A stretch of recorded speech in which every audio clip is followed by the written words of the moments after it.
Hello, everyone. It is Sunday, and for a little bit of a change of pace, this cold reading is being recorded live, but recorded in advance. So, technically speaking, when you hear this, it will not be occurring live as it broadcasts, but I give you my absolute word, it will be a live cold recording. So, all of that being said, welcome back. We are going to be continuing with our cold reading of Charles Dickens' Bleak House. Tonight we will be reading chapter 12. I may have said at the end of the last installment last week that we would be proceeding on to chapter 14. And I'm not sure where I got that number because the one that I read last week was 11. So we'll be moving on to chapter 12. And I do apologize for the slightly less than liveness of this. Future broadcasts will still be streamed live as they happen, but family obligations needs must this week. So, continuing on then, Charles Dickens' Bleak House, chapter 12, On the Watch.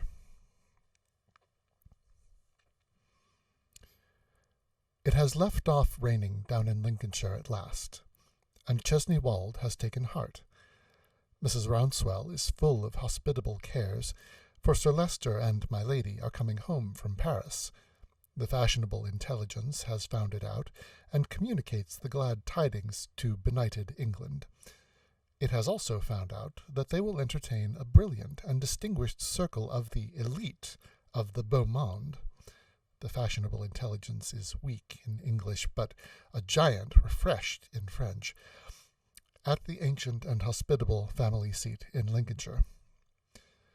For the greater honour of the brilliant and distinguished circle, and of Chesney Wold into the bargain, the broken arch of the bridge in the park is mended, and the water, now retired within its proper limits and again spanned gracefully, makes a figure in the prospect from the house. The clear, cold sunshine glances into the brittle woods, and approvingly beholds the sharp wind scattering the leaves and drying the moss. It glides over the park after the moving shadows of the clouds, and chases them, and never catches them, all day. It looks in at the windows, and touches the ancestral portraits with bars and patches of brightness never contemplated by the painters. Athwart the picture of my lady over the great chimney-piece, it throws a broad bend sinister of light that strikes down crookedly into the hearth and seems to rend it.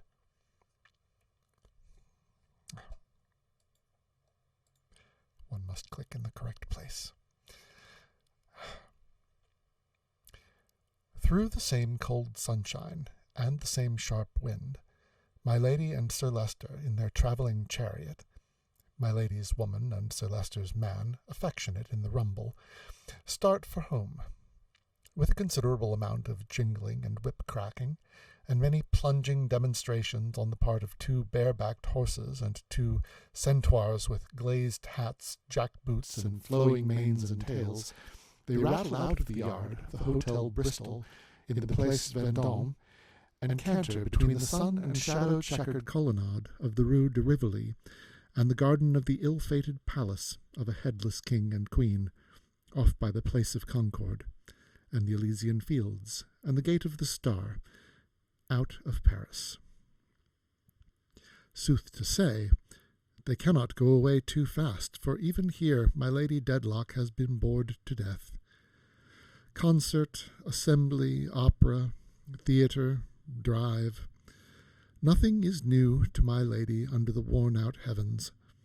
Only last Sunday, when poor wretches were gay within the walls, playing with children among the clipped trees and the statues in the palace garden, walking a score abreast in the Elysian Fields, made more Elysian by performing dogs and wooden horses, between whiles filtering, a few, through the gloomy cathedral of Our Lady to say a word or two at the base of a pillar, within flare of a rusty little gridiron full of gusty little tapers, without the walls encompassing Paris with dancing, love-making, wine-drinking, tobacco-smoking, tomb-visiting, billiard, card, and domino-playing, quack-doctoring, and much murderous refuse, animate and inanimate.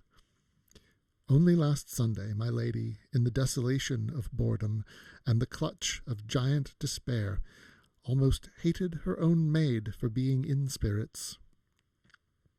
She cannot, therefore, go too fast from Paris. Weariness of soul lies before her, as it lies behind. Her Ariel has put a girdle of it round the whole earth, and it cannot be unclasped. But the imperfect remedy is always to fly from the last place where it has been experienced. Fling Paris back into the distance, then, exchanging it for endless avenues and cross-avenues of wintry trees, and when next beheld, let it be some leagues away, with the gate of the Star a white speck glittering in the sun, and the city a mere mound in a plain. 2 dark, square towers rising out of it, and light and shadow descending on it aslant, like the angels in Jacob's dream. Sir Leicester is generally in a complacent state, and rarely bored. When he has nothing else to do, he can always contemplate his own greatness. It is a considerable advantage to a man to have so inexhaustible a subject. After reading his letters, he leans back in his corner of the carriage, and generally reviews his importance to society. "You have an unusual amount of correspondence this morning," says my lady, after a long time. She is fatigued with reading, has almost read a page in 20 miles. "Nothing in it, though, nothing whatever. I saw one of Mr. Tulkinghorn's long effusions, I think." "You see everything," says Sir Leicester with admiration. Sighs my lady. "He is the most tiresome of men. He sends, I really beg your pardon, he sends," says Sir Leicester, selecting the letter and unfolding it, "a message to you. Our stopping to change horses as I came to his postscript drove it out of my memory. I beg you'll excuse me. He says—" Sir Leicester is so long in taking out his eyeglass and adjusting it that my lady looks a little irritated. "He says, in the matter of the right-of-way—" I beg your pardon, that's not the place. "He says, yes, here I have it. He says, I beg my respectful compliments to my lady, who I hope has benefited by the change. Will you do me the favor to mention, as it may interest her, that I have something to tell her on her return in reference to the person who copied the affidavit in the Chancery suit, which so powerfully stimulated her curiosity. I have seen him." My lady, leaning forward, looks out her window. "That's the message," observes Sir Leicester. "I should like to walk a little," says my lady, still looking out of her window. "Walk?" repeats Sir Leicester in a tone of surprise. "I should like to walk a little," says my lady with unmistakable distinctness. "Please to stop the carriage." The carriage is stopped. The affectionate man alights from the rumble, opens the door, and lets down the steps, obedient to an impatient motion of my lady's hand. My lady alights so quickly and walks away so quickly that Sir Leicester, for all his scrupulous politeness, is unable to assist her, and is left behind.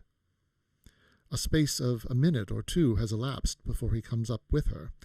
She smiles, looks very handsome, takes his arm, lounges with him for a quarter of a mile, is very much bored, and resumes her seat in the carriage.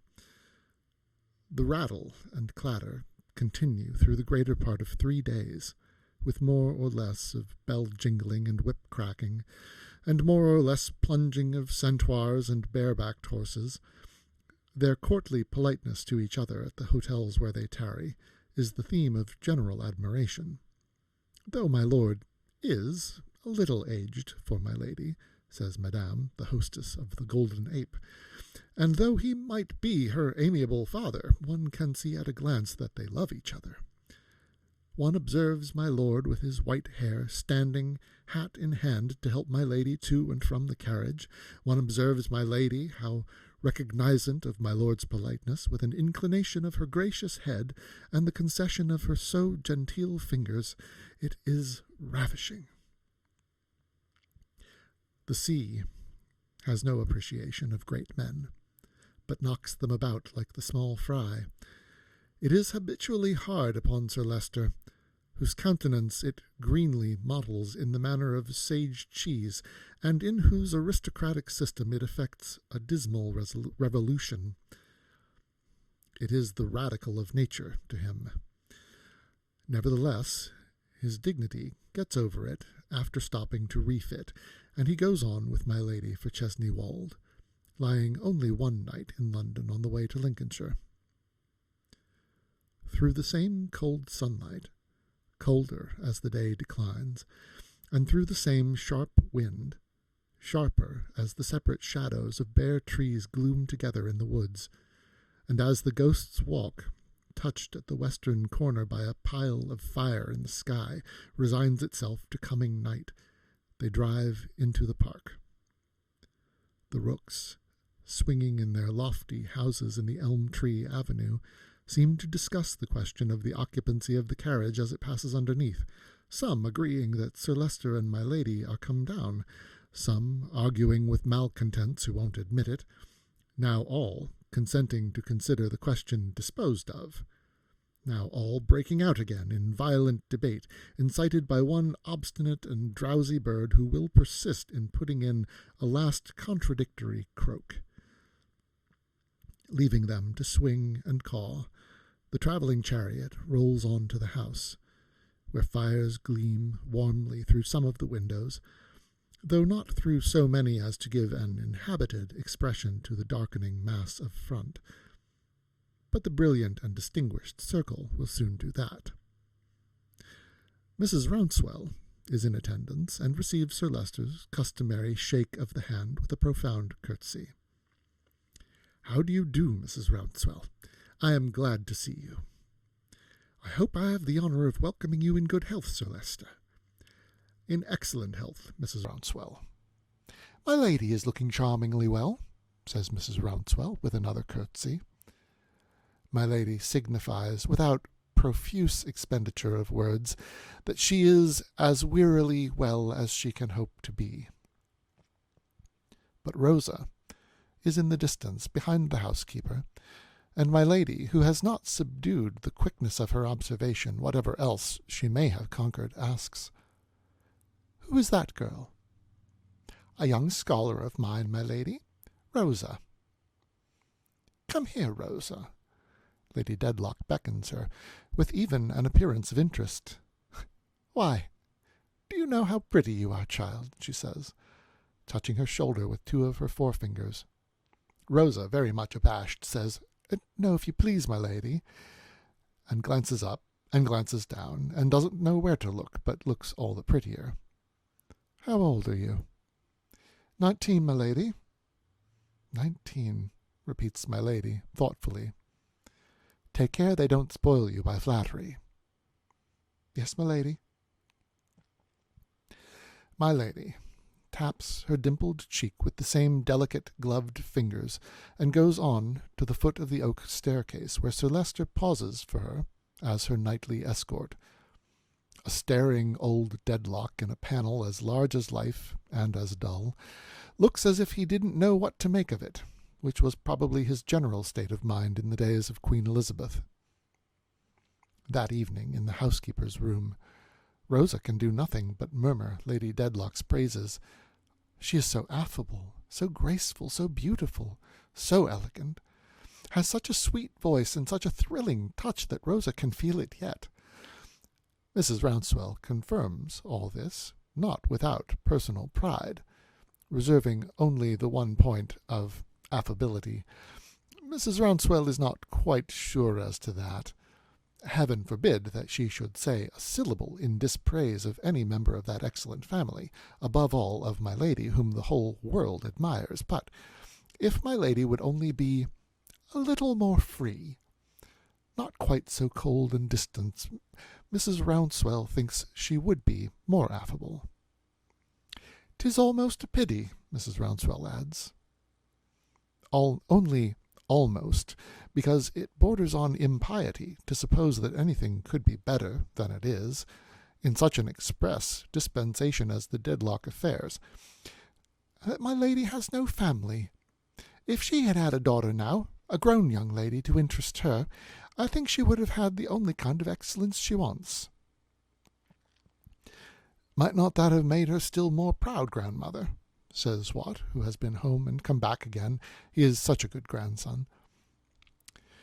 More and most, my dear, returns the housekeeper with dignity. Our words it's not my place to use, nor so much as to hear, applied to any drawback on my lady. I beg your pardon, grandmother, but she is proud, is she not? If she is, she has reason to be. The Dedlock family have always reason to be. Well, says Watt, it's to be hoped that they line out of their prayer books a certain passage for the common people about pride and vainglory. Forgive me, grandmother, only a joke. Sir Leicester and Lady Dedlock, my dear, are not fit subjects for joking. Sir Leicester is no joke by any means, says Watt, and I humbly ask his pardon. I suppose, grandmother, that even with the family and their guests down here, there is no objection to my prolonging my stay at the Dedlock Arms for a day or two, as any other traveller might? Surely none in the world, child.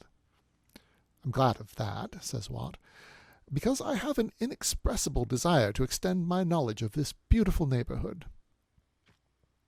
He happens to glance at Rosa, who looks down and is very shy indeed, but according to the old superstition it should be Rosa's ears that burn, and not her fresh, bright cheeks, for my lady's maid is holding forth about her at this moment with surpassing energy. My lady's maid is a Frenchwoman of 32, from somewhere in the southern country, about Avignon and Marseille. Marseille, I think. Ooh, my French accents aren't good. This is going to be fun. A large-eyed brown woman with black hair who would be handsome but for a certain feline mouth and general uncomfortable tightness of face, rendering the jaws too eager and the skull too prominent. There is something indefinably keen and wan about her anatomy, and she has a watchful way of looking out of the corners of her eyes without turning her head, which could be pleasantly dispensed with, especially when she is in an ill humour and near knives. Through all the good taste of her dress and little adornments, these objections so express themselves that she seems to go about like a very neat she-wolf, imperfectly tamed. Besides being accomplished in all the knowledge appertaining to her post, she is almost an Englishwoman in her acquaintance with the language. Consequently, she is in no want of words to shower upon Rosa for having attracted my lady's attention, and she pours them out with such grim ridicule as she sits at dinner that her companion, the affectionate man, is rather relieved when she arrives at the spoon stage of that performance. She, Hortense, been in my lady's service since 5 years, and always kept at a distance, and this doll, this puppet, caressed, absolutely caressed by my lady on the moment of her arriving at the house. Ha, ha, ha! And you know how pretty you are, child. No, my lady, you are right there. And how old are you, child? And take care they do not spoil you by flattery, child. Oh, how droll! It is the best thing altogether. In short, it is such an admirable thing that Mademoiselle Hortense can't forget it, but at meals for days afterward, even among her countrywomen and others attached in like capacity to the troop of visitors, relapses into silent enjoyment of the joke, an enjoyment expressed in her own convivial manner by an additional tightness of the face, thin elongation of compressed lips and sidewise look, which intense appreciation of humour is frequently reflected in my lady's mirrors when my lady is not among them. All the mirrors in the house are brought into action now, many of them after a long blank. They reflect handsome faces, simpering faces, youthful faces, faces of 70 that will not submit to be old, the entire collection of faces that have come to pass a January week or two at Chesney Wold, and which the fashionable intelligence, a mighty hunter before the Lord, hunts with a keen scent, from their breaking cover at the Court of St. James to their being run down to death. The place in Lincolnshire is all alive. By day, guns and voices are heard ringing in the woods, horsemen and carriages enliven the park roads, servants and hangers-on pervade the village and the Dedlock Arms. Seen by night, from distant openings in the trees, the row of windows in the long drawing-room, where my lady's picture hangs over the great chimney-piece, is like a row of jewels set in a black frame. On Sunday, the chill little church is almost warmed by so much gallant company, and the general flavour of the Dedlock dust is quenched in delicate perfumes. The brilliant and distinguished circle comprehends within it no contracted amount of education, sense, courage, honour, beauty, and virtue. Yet there is something a little wrong about it, in despite of its immense advantages. What can it be? Dandyism. There is no King George IV now, more the pity, to set the dandy fashion. There are no clear-starched jack-towel neckcloths, no short-waisted coats, no false calves, no stays. There are no caricatures now of effeminate exquisites so arrayed, swooning in opera boxes with excess of delight, and being revived by other dainty creatures poking long-necked scent bottles at their noses. There is no beau whom it takes 4 men at once to shake into his buckskins, or who goes to see all the executions, or who is troubled with the self-reproach of having once consumed a pea. But is there dandyism? In the brilliant and distinguished circle notwithstanding, dandyism of a more mischievous sort, that has got below the surface and is doing less harmless things than jack-toweling itself and stopping its own digestion, to which no rational person need particularly object. Why, yes, it cannot be disguised. There are, at Chesney Wold this January week, some ladies and gentlemen of the newest fashion, who have set up a dandyism, in religion, for instance, who in mere lackadaisical want of an emotion have agreed upon a little dandy talk about the vulgar wanting faith in things in general, meaning in the things that have been tried and found wanting, as though a low fellow should unaccountably lose faith in a bad shilling after finding it out. Who would make the vulgar very picturesque and faithful by putting back the hands upon the clock of time and cancelling a few 100 years of history?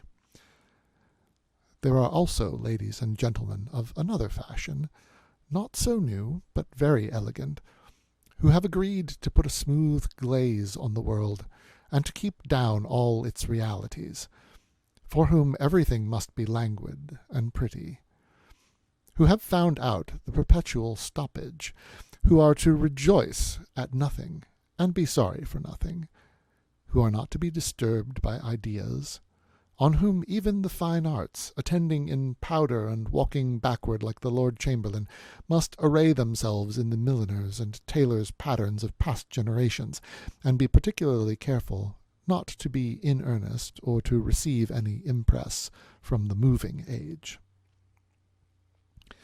Then there is my Lord Boodle, of considerable reputation with his party, who has known what office is, and who tells Sir Leicester Dedlock with much gravity after dinner that he really does not see to what the present age is tending. A debate is not what a debate used to be. The House is not what the House used to be. Even a cabinet is not what it formerly was. He perceives with astonishment that, supposing the present government to be overthrown, The limited choice of the Crown in the formation of a new ministry would lie between Lord Coodle and Sir Thomas Doodle, supposing it to be impossible for the Lord Duke of Foodle to act with Goodle, which may be assumed to be the case in consequence of the breach arising out of that affair with Hoodle, then giving the Home Department and the leadership of the House of Commons to Joodle, the Exchequer to Coodle, the colonies to Loodle, and the Foreign Office to Moodle. What are you going to do with Noodle? You can't offer him the presidency of the council. That is reserved for Poodle. You can't put him in the woods and forests. That is hardly good enough for Quoodle. What follows? That the country is shipwrecked, lost, and gone to pieces, as is made manifest to the patriotism of Sir Leicester Dedlock, because you can't provide for Noodle. On the other hand, the Right Honourable William Buffy, M.P., contends across the table with someone else that the shipwreck of the country, about which there is no doubt, it is only the manner of it that is in question, is attributable to Cuffy. If you had done with Cuffy what you ought to have done when he first came into Parliament, and prevented him from going over to Duffy, you would have got him into alliance with Fuffy. You would have had with you the weight attaching as smart a debater to Guffy. You would have brought to bear upon the elections the wealth of Huffy. You would have got in for 3 counties, Juffy, Cuffy, and Luffy, and you would have strengthened your administration by the official knowledge and the business habits of Muffy. All this, instead of being, as you now are, dependent on the mere caprice of Puffy. As to this point, and as to some minor topics, there are differences of opinion, but it is perfectly clear to the brilliant and distinguished circle all round that nobody is in question but Boodle and his retinue, and Buffy and his retinue. These are the great actors for whom the stage is reserved. A people there are, no doubt, a certain large number of supernumeraries, who are to be occasionally addressed and relied upon for shouts and choruses, as on the theatrical stage. But Boodle and Buffy, their followers and families, their heirs, executors, administrators, and assigns, are the born first actors, managers, and leaders, and no others can appear upon the scene forever and ever. In this, too, there is perhaps more dandyism at Chesney Wold than the brilliant and distinguished circle will find good for itself in the long run, for it is, even with the stillest and politest circles, as with the circle the necromancer draws around him, very strange appearances may be seen in active motion outside, with this difference, that, being realities and not phantoms, there is the greater danger of their breaking in. Chesney Wold is quite full, anyhow, so full that a burning sense of injury arises in the breasts of ill-lodged ladies' maids, and it is not to be extinguished.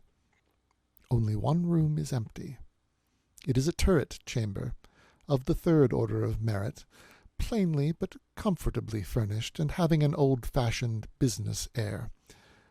It is Mr. Tulkinghorn's room, and is never bestowed on anybody else, for he may come at any time. He has not come yet.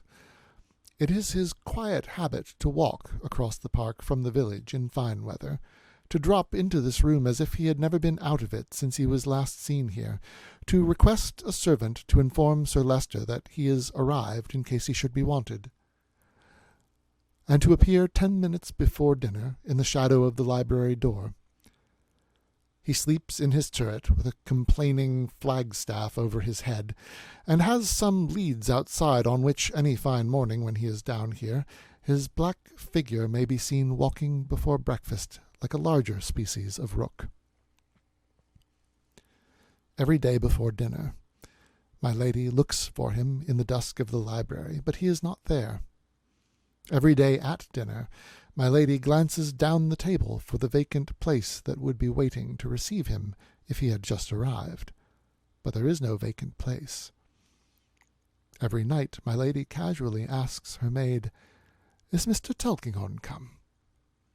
Every night the answer is, "No, my lady, not yet." One night, while having her hair undressed, my lady loses herself in deep thought after this reply, until she sees her own brooding face in the opposite glass, and a pair of black eyes curiously observing her. "Be so good as to attend," says my lady then, addressing the reflection of Hortense, "to your business. You can contemplate your beauty at another time." "Pardon, it was your ladyship's beauty." "That," says my lady, "you needn't contemplate at all." At length, one afternoon a little before sunset, when the bright groups of figures which have for the last hour or two enlivened the Ghost's Walk are all dispersed, and only Sir Leicester and my lady remain upon the terrace, Mr. Tulkinghorn appears. He comes towards them at his usual methodical pace, which is never quickened, never slackened. He wears his usual expressionless mask, if it be a mask, and carries family secrets in every limb of his body and every crease of his dress. Whether his whole soul is devoted to the great, or whether he yields them nothing beyond the services he sells, is his personal secret. He keeps it as he keeps the secrets of his clients.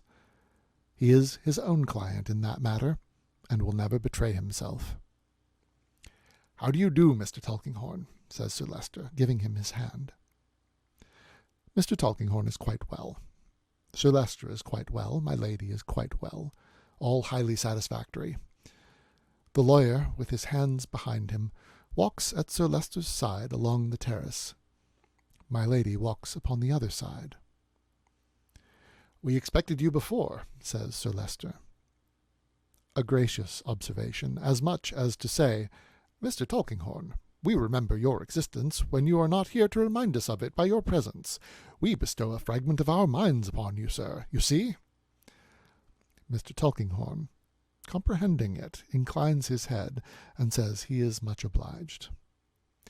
"I should have come down sooner," he explains, "but that I have been much engaged with those matters in the several suits between yourself and Boythorn." "A man of a very ill-regulated mind," observes Sir Leicester with severity. "An extremely dangerous person in any community. A man of a very low character of mind." "He is obstinate," says Mr. Tulkinghorn. "It is natural to such a man to be so," says Sir Leicester, looking most profoundly obstinate himself. "I am not at all surprised to hear it." "The only question is," pursues the lawyer, "whether you will give up anything." "No, sir," replies Sir Leicester. "Nothing. I give up. I don't mean anything of importance. That, of course, I know you would not abandon. I mean any minor point."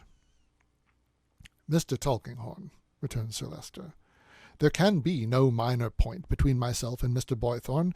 If I go farther, and observe that I cannot readily conceive how any right of mine can be a minor point, I speak not so much in reference to myself as an individual as in reference to the family position I have it in charge to maintain." Mr. Tulkinghorn inclines his head again. "I have now my instructions," he says. "Mr. Boythorn will give us a good deal of trouble." "It is the character of such a mind, Mr. Tulkinghorn," Sir Leicester interrupts him, "to give trouble. An exceedingly ill-conditioned, levelling person. A person who 50 years ago would probably have been tried at the Old Bailey for some demagogue proceeding and severely punished. If not," adds Sir Leicester after a moment's pause, "if not hanged, drawn, and quartered." Sir Leicester appears to discharge his stately breast of a burden in passing this capital sentence, as if it were the next satisfactory thing to having the sentence executed. "But night is coming on," says he, "and my lady will take cold. My dear, let us go in." As they turn towards the hall door, Lady Dedlock addresses Mr. Tulkinghorn for the first time. "You sent me a message respecting the person whose writing I happened to inquire about. It was like you to remember the circumstance. I had quite forgotten it. Your message reminded me of it again. I can't imagine what association I had with a hand like that, but I surely had some." "You had some," Mr. Tulkinghorn repeats. "Oh, yes," returns my lady carelessly. "I think I must have had some. Did you really take the trouble to find out the writer of that actual thing, what is it, affidavit?" Yes. How very odd. They pass into a sombre breakfast room on the ground floor, lighted in the day by 2 deep windows. It is now twilight. The fire glows brightly on the panelled wall, and palely on the window glass where, through the cold reflection of the blaze, the colder landscape shudders in the wind, and a grey mist creeps along, the only traveller besides the waste of clouds. My lady lounges in a great chair in the chimney corner, and Sir Leicester takes another great chair opposite. The lawyer stands before the fire with his hand out at arm's length, shading his face. He looks across his arm at my lady. "Yes," he says, "I inquired about the man, and found him. And, what is very strange, I found him not to be any out-of-the-way person, I am afraid." Lady Dedlock languidly anticipates.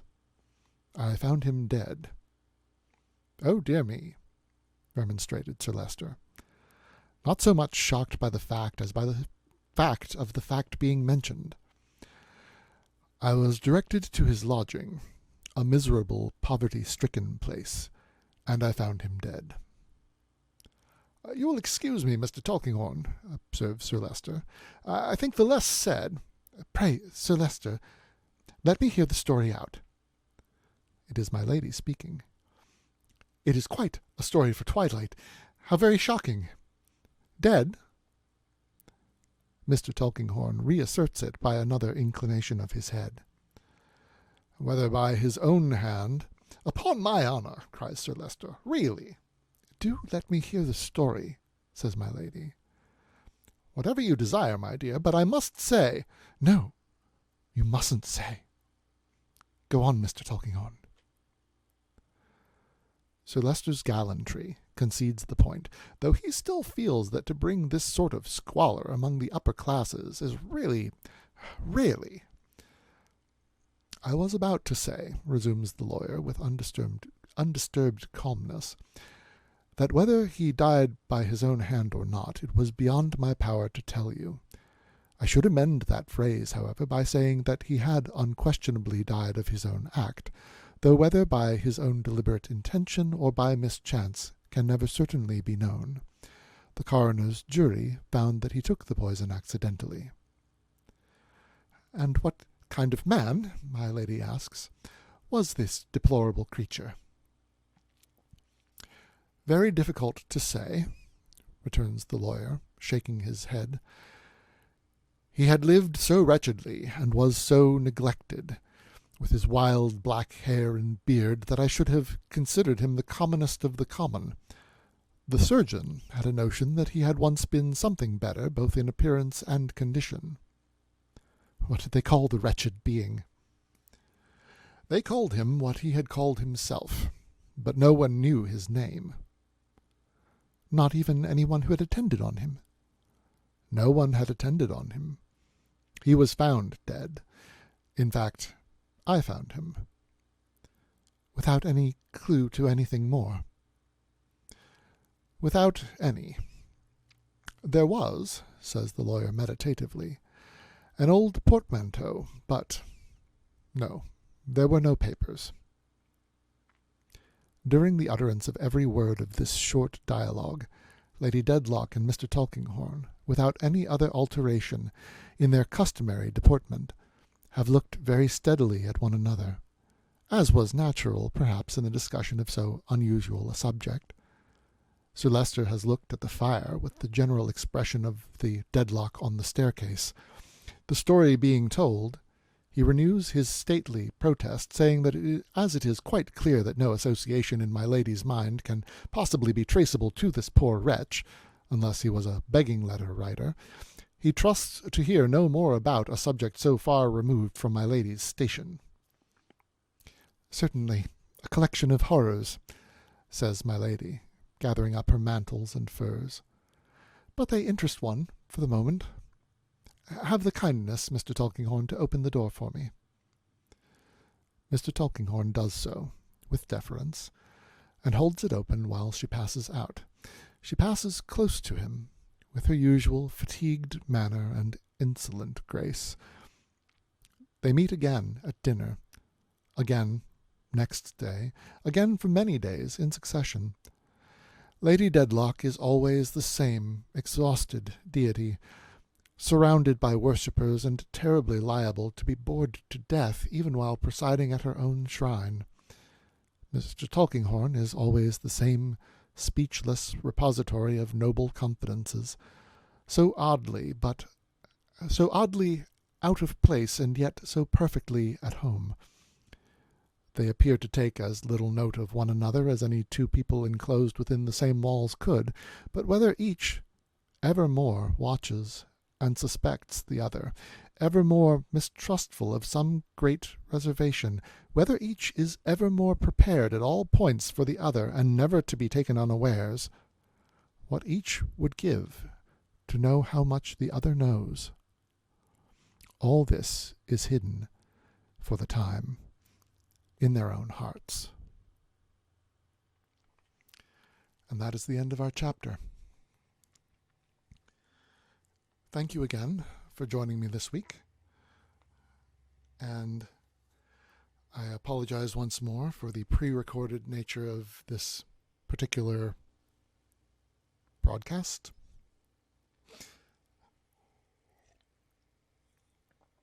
I look forward to returning fully live next Sunday, and I will see you then for Chapter 13. Be well.